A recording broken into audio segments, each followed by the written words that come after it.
Mari kita berdoa.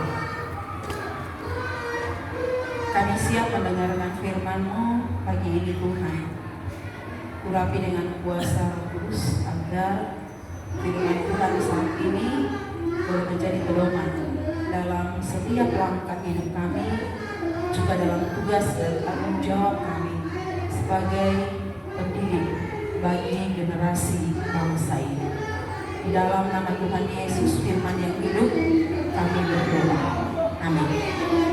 Saudara-saudara, teman-teman guru yang dikasihi Tuhan, kita membaca dari kitab Injil, kitab Perjanjian Baru, yaitu dari kitab Kolose pasal 3 ayat 23. Kolose pasal 3 ayat 23. Jika bisa ditayangkan, kita baca bersama-sama. Kolose pasal 3 ayat 23.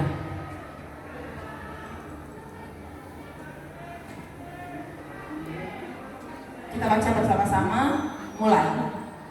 Apapun juga yang kamu perbuatlah dengan segenap hatimu, seperti untuk Tuhan dan bukan untuk manusia. Terima kasih, demikianlah pembacaan firman Tuhan. Terpujilah Kristus. Teman-teman guru yang dikasihi Tuhan dan secara khusus yang terkasih Ibu Risma, ada seorang guru, saya membaca artikel seorang guru yang mengajar di sekolah luar biasa. Kemudian dia di Malang pada tahun 1944. Satu kali ada satu murid baru yang masuk ke sekolah tersebut, namanya Jore. Jore ini adalah anak yang tuli dan bisu. Lalu kemudian juga dia low vision. Low vision ini kemampuan penglihatan yang sangat kurang. Low vision. Awalnya Joy ini tidak mau belajar. Dia tidak mau belajar. Apalagi dia bertemu dengan Ibu Mary yang baru. Dia tidak mau belajar. Lalu ketika ruangan juga penerangannya kurang, maka Joy ini pasti akan tertidur. Ibu Mary berupaya, berjuang.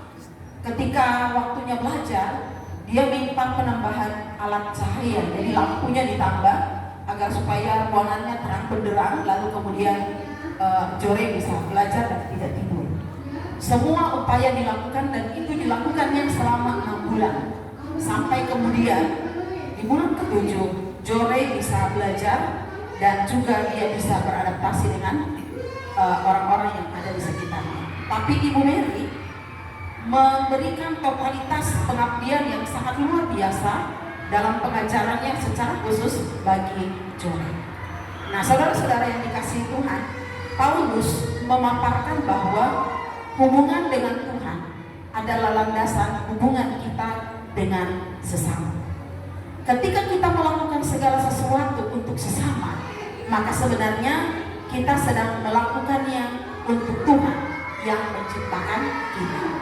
Ketika kita melakukan segala sesuatu untuk sesama kita, untuk siapapun juga, maka sebenarnya kita sedang melakukan itu untuk Tuhan. Dan kita harus tetap ada dalam kesadaran ini, kata Rasul Paulus. Dan kesadaran inilah yang menggugah etos kerja yang sangat luar biasa. Karena dengan kesadaran ini, maka orang tergerak untuk bekerja dengan segenap hati, bukan hanya sekedar mengejar keuntungan materi, bukan hanya sekedar mengejar sesuatu, tapi ketika dia sungguh-sungguh mengupayakan atau melakukan segala sesuatu, maka sebenarnya dia sedang mempermuliakan Tuhan di setiap pekerjaan yang dilakukannya. Ketika dia melakukan segala sesuatu dengan sungguh-sungguh, maka sebenarnya dia bukan hanya melakukan sesuatu itu untuk orang tersebut, tapi sebenarnya dia sedang melakukan segala sesuatu itu untuk Tuhan. Apa yang dia lakukan itu bukan hanya untuk orang tersebut, tapi juga untuk Tuhan. Dan apa yang dia lakukan bukan karena mengejar sesuatu. Apa yang dia lakukan bukan karena untuk mencapai sesuatu, tapi apa yang dia lakukan adalah untuk kemuliaan dan kebesaran nama Tuhan. Itu yang dikatakan oleh Rasul Paulus adalah apapun yang kamu perbuat, perbuatlah segenap hatimu seperti untuk Tuhan dan bukan untuk manusia. Nah, saudara-saudara yang dikasihi Tuhan, kita semua yang ada di tempat ini adalah pelayan. Pelayan jangan mengartikan bahwa pelayan itu hanya ketika kita berada di gereja lalu kita menjadi pelayan. Kadang-kadang orang berpikir hamba Tuhan itu hanya para pendeta, karena mereka yang bertugas untuk melayani. Lalu pertanyaan, kalau hamba Tuhan itu hanya pendeta, kemudian yang lain yang selain hamba Tuhan itu hamba siapa? Kadang-kadang kita salah berpikir bahwa hamba Tuhan itu hanya pendeta. Mari hamba Tuhan, dia hamba Tuhan. Lalu kalau hamba Tuhan itu hanya pendeta, terus saudara-saudara hamba siapa? Hamba siapa coba? Kalau hamba Tuhan itu hanya pendeta. Teman-teman yang dikasihi Tuhan, kita ini semuanya adalah hamba Tuhan. Yang kita kerjakan selama ini atau yang kita lakukan selama ini, ketika kita melakukan tanggung jawab kita atau ketika kita ada di sekolah, ketika kita berada di tempat di mana Tuhan menempatkan kita, sebenarnya yang kita lakukan itu dalam motivasi seperti apa?